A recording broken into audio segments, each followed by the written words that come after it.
man from Alcoa accused of shooting and killing a Blount County deputy and wounding another deputy will be back in court Tuesday. Police say Kenneth Wayne DeHart Jr. shot and killed Greg McCowan and injured Shelby Eggers during a traffic stop in February 2024. Last summer, a judge granted DeHart a new preliminary hearing. The judge found the shooting suspect was denied his constitutional right to hire his own attorney at the original hearing. 10 News Blount County reporter Libby Cunningham is covering this case for us. And Libby, what can we expect tomorrow?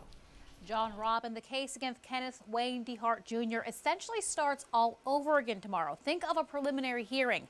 As a mini trial, a judge will hear from witnesses and then decide if there's enough evidence to send the case to a grand jury.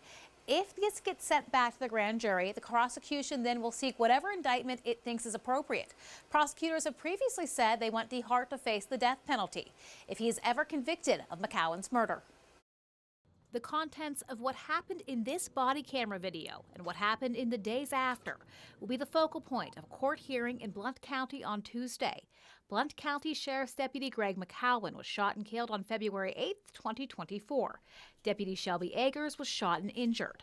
The man who police say is responsible, Kenneth Wayne DeHart Jr., is getting a redo of his preliminary hearing. And a judge who's not from Blount County will decide if there's probable cause to bind the case over to a grand jury.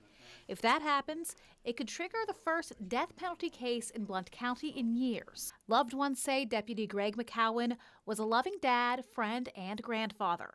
And Eggers is back on duty, working as a K-9 officer for the sheriff's office.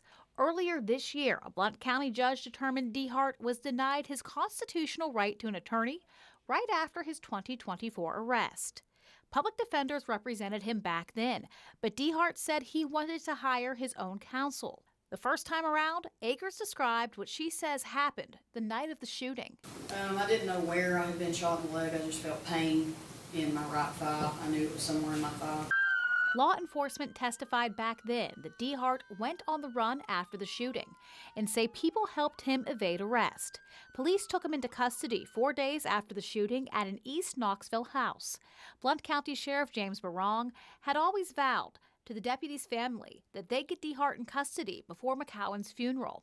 And the sheriff said after DeHart's arrest, he was deliberately put in custody with McCowan's own set of handcuffs. I had to go over a fence and cuffed him with my deputy's handcuff, and Greg would be, I think, appreciative of that. So just so we understand, Sheriff, you did use Deputy McCowan's handcuffs?